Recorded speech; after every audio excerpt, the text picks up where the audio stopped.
테슬라 소식입니다. 반도체 부족으로 택한 선택은 테슬라는 차량용 반도체 부족 사태에 대비하기 위해 중국에서 생산한 전기차 내에 한계 전자제어 유닛을 제거할 것이라고 로이터 통신이 8일 보도했다. 테슬라 내부 서류에 따르면 테슬라는 상하이 공장에서 생산하는 모델 3과 모델 Y의 조향장치 2개, ECU 중에 하나를 제거할 것으로 알려졌다. 한계의 ECU 제거는 반도체 부족 사태에 대응하고 판매 목표치를 달성하기 위한 조치다. ECU를 제거할 모델 3과 모델 Y는 중국 외의 호주, 영국, 독일과 유럽 기타 지역으로 수출될 것으로 알려졌다. 테슬라는 제거한 부품이 L2 자율주행 시스템과 연관되어 있지 않고 필요 없는 예비 부품이기 때문에 차량을 주문한 고객에게 알리지 않을 예정이다. 그러나 미국에서 생산한 전기차나 미국으로 수출할 전기차도 ECU를 제거할 것인지는 밝히지 않았다. 테슬라는 공급 부족 상황이 덜한 반도체를 사용하고 빠른 시간 내에 소프트웨어를 만들었기 때문에 공급망 관리 측면에서 다른 자동차 제조업체보다 실적이 우수하다. 그러나 테슬라 최고 경영자 일론 머스크는 반도체 부족 사태는 올해까지 지속되고 내년에 해소될 것이라며 반도체 공급 부족 사태는 장기적인 문제가 아니다고 주장했다. 한편 테슬라는 지난해 실적 보고를 발표했다. 테슬라의 지난해 매출은 538억 2,300만 달러로 전년 동기 대비 71% 늘었고 가압에서 순이익은 55억 1,900만 달러로 전년 동기 대비 665% 폭증했다. 테슬라의 최대 시장인 미국의 매출은 239억 7,300만 달러다. 중국 시장의 매출은 138억 4,400만 달러로 전년 동기 대비 107.8% 폭증했다. 일론 머스크 CEO는 반도체 공급 부족은 올해까지 지속될 것으로 예상하기 때문에 올해는 신규 모델을 출시하지 않을 것이라고 말했다. 애플 소식입니다. 아이폰이 결제 단말기도 된다. 애플이 올해 안에 아이폰에 새로운 탭 투페이 기능을 탑재해 선보일 계획이라고 8일 발표했다. 상품이나 서비스를 거래할 때 상점과 고객이 각자의 아이폰을 서로 갖다 대기만 해도 결제가 되는 기능이다. 새로운 탭 투페이 기능으로 아이폰은 추가적인 하드웨어 없이 그 자체로 판매 시점 관리 시스템의 단말기 기능을 하게 된다. 즉, 상공인들은 추가적인 하드웨어 없이 아이폰으로 애플페이와 신용카드, 디지털 지갑 등을 통해 상품 대금을 지급받을 수 있게 된다. 이에 따라 블록 주가는 이날 나스닥 지수가 1.28% 상승 마감한 가운데 0.51% 하락했다. 블록은 세계 최초로 스마트폰에 연결해 신용카드 결제를 가능하게 해주는 포스 단말기를 도입한 스퀘어의 모기업이다.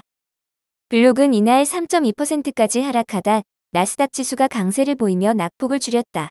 반면 이날 애플은 1.85% 오른 174.83달러로 마감했다.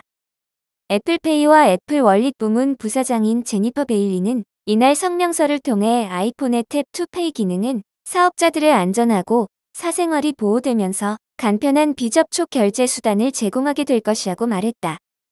애플은 2020년에 캐나다 스타트업 모비웨이브에 1억 달러를 지급해 탭 투페이 기능을 개발해왔다. 모비웨이브는 휴대폰에 신용카드를 대면 결제되는 기술을 개발한 회사다. 탭 투페이 기능은 다른 결제 플랫폼들도 자체 회원들에게 제공할 수 있다. 이에 따라 애플은 종합 핀테크 기업인 스트라이프가 자사 회원들에게 탭 투페이 서비스를 제공하는 첫 결제 플랫폼이 될 것이라고 밝혔다. 블룸버그는 애플의 탭 투페이 기능이 블록의 결제 플랫폼 스퀘어에 어느 정도 타격을 미칠지 현재로선 예측하기 힘들다고 지적했다. 미국의 상당수 소상공인들은 스퀘어의 결제 시스템을 이용하고 있다. 다만 바클레이즈의 애널리스트 램시 에라살은 블록 주가가 이날 하락하다 낙폭을 0.5% 수준으로 줄였다는 점을 지적하며 애플의 탭 투페이 기능이 현재의 경쟁 구도에 실질적인 위협이 될 것이라고 생각하지는 않는다고 말했다. 애플의 탭 투페이 기능이 애플에 대한 반독점 논란을 가중시킬 가능성도 있다. 애플이 모바일 결제 시스템을 장악하면서 결제 서비스 업체들은 수년간 정부의 독점 우려를 제기해왔다. 한편 애플의 새로운 탭 투페이 기능은 아이폰의 NFC 칩을 사용하며 애플페이, 비자, 아메리칸 익스프레스, 마스터카드, 디스커버 등으로 결제 가능하다. 다만 이 서비스는 일단 미국 내에서만 가능하다. 마이크로소프트 소식입니다. 모간 스탠리, 투자 의견 비중 확대 목표가 372달러. 모간 스탠리가 마이크로소프트에 대해 연초 주가 부진에도 불구하고 강력하게 구매해야 할 매력적인 주식이라고 평가하며 투자 의견을 비중확대로 유지했다. 8일 CNBC에 따르면 모간 스탠리는 두 가지 이유로 마이크로소프트가 성장 기회가 있다고 진단했다. 첫째는 오피스 제품군을 사용하는 작업자가 전 세계 4억 명 이상이라고 강조했다. 두 번째는 클라우드 컴퓨팅 및 데이터 관리와 같은 MS 제품들은 대기업을 구매자로 만들 것이라고 분석했다. 모간 스탠리는 마이크로소프트의 주가가 23% 상승 여력이 있다는 분석과 함께 강력 매수를 제안하며 목표가를 372달러로 제시했다.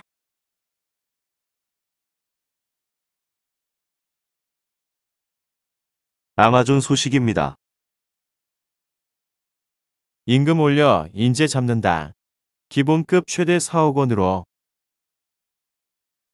빅테크 기업인 아마존이 인재 영입을 위해 사무직 직원의 기본급 상한선을 35만 달러로 인상하기로 했다. 갈수록 구인난이 심화되면서 선제적인 조치를 취한 것이다.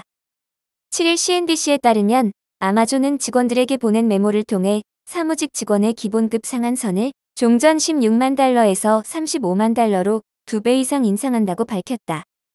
모든 직원이 상한선까지 기본급을 받는 것은 아니지만 기본급은 총급여의 일부라는 것이 CNBC 설명이다. 아마존은 직원들에게 보낸 메모를 통해 지난 한 해 고용시장의 경쟁이 치열했다면서 우리 사업의 여건과 최고 인재를 유지할 필요성을 따져본 결과 우리의 보상 수준을 의미 있을 정도로 크게 늘리기로 결정했다고 설명했다. 아마존의 이러한 파격적 조치는 기본급이 낮아 아마존을 떠나고 싶다는 내부 직원을 대상으로 한 설문 결과가 나온 뒤 내려졌다. 미국 노동부에 따르면 지난 1월 미국의 시간당 평균 임금은 전년 동월 대비 5.7% 상승했다. 코로나19 초기 두 달을 제외하고 2007년 3월 이후 15년 만에 가장 높은 상승률이라는 분석이다. 인건비가 급등하면서 일각에서는 연방준비제도가 시장에서 예상하는 것 이상으로 금리 인상 속도를 높일 것이라는 관측이 나오고 있다. 특히 이선 해리스 뱅크 오브 아메리카 글로벌 경제연구소장은 만약 내가 연준 의장이라면 작년 가을 초에 금리를 올렸을 것이라고 말했다. 앞서 해리스 소장은 연준이 올해 남은 7차례의 연방공개시장위원회에서 매번 0.25%포인트씩 금리를 올릴 것으로 전망했다. 리비안 소식입니다. 모건 스탠리 루시드보다 리비안 사라. 테슬라를 이을 유망주로 기대를 모았던 스타트업 루시드와 리비안이 올 들어 맥을 못 추고 있다. 미국 연준이 올해 강력한 긴축 전환에 나서 금리를 대폭 끌어올릴 것이란 전망으로 기술주가 맥없이 추락하는 가운데 높은 기대감으로 밸류에이션이 한껏 부풀러 올랐던 전기차 종목들이 특히 큰 타격을 받고 있다. 루시드는 올해 28% 급락했고 리비안은 42% 폭락해 거의 반토막이 났다. 모건 스탠리는 대규모 조정을 겪은 이들 두 종목 가운데 리비안이 유망하다고 꼽았다. 8일 팀랭스에 따르면 모건 스탠리가 자사 고객들을 대상으로 한 설문조사의 응답자 대부분이 유망 종목으로 리비안을 선택했다. 모건 스탠리는 설문조사에서 고객들에게 시가총액 600억 달러 리비안, 시총 500억 달러 루시드 가운데 지금 어떤 종목을 보유하겠는가? 라고 질문했다. 답은 압도적이었다. 모건 스탠리의 큰손 고객 46명 가운데 87%가 루시드보다는 리비안을 보유하겠다고 답했다. 고객들의 답은 설득력이 있었다. 리비안은 실제로 움직이는 전기 픽업 트럭을 생산하고 있는 반면 루시드는 아직 생산 능력을 입증하지 못했고 리비안에는 아마존이라는 확실한 투자자가 있다는 점이 주목을 받았다. 모건 스탠리의 유명 애널리스트 애덤 조나스는 설문조사에서 고객들이 루시드는 아직은 미래 잠재력밖에 없다는 판단을 내린 것으로 보인다고 분석했다. 미래 어느 시점에는 루시드 에어가 고급 전기차라는 새 분야를 구축하고 수십만 대, 또 언젠가는 수백만 대 생산이 가능할 것으로 시장에서는 판단하고 있다고 조나스는 지적했다. 조나스는 그러나 모건 스탠리의 좀 더 보수적인 전망으로 보면 루시드의 현재 주가 27달러는 70% 가까이 고평가돼 있다면서 실제 주식 가치는 주당 16달러 선이 적당하다고 분석했다. 반면 리비안은 루시드보다 주가가 훨씬 높은 59달러 선이지만 루시드보다 크게 저평가돼 있다고 조나스는 판단했다. 그는 리비안이 올해나 내년 중 흑자로 돌아서기는 어려울 것으로 보면서도 대량 생산 매력이 훨씬 더 높고 선주문 역시 상당하기 때문에 더 높은 프리미엄을 얻을 자격을 갖추고 있다고 지적했다. 조나스는 이 같은 낙관 전망을 토대로 1년 안에 리비안 주가가 지금보다 150% 넘게 폭등해 주당 $147로 오를 것으로 기대했다. 그는 리비안 주식을 매수 추천했다. 월스트리트 애널리스트들 대부분도 리비안 주식을 매수 추천하고 있다. 애널리스트 11명이 매수를, 4명이 보유를 추천했다. 1년 뒤 목표 주가 평균치는 $133.21로 59달러 수준인 지금보다 126% 오를 것으로 예상됐다.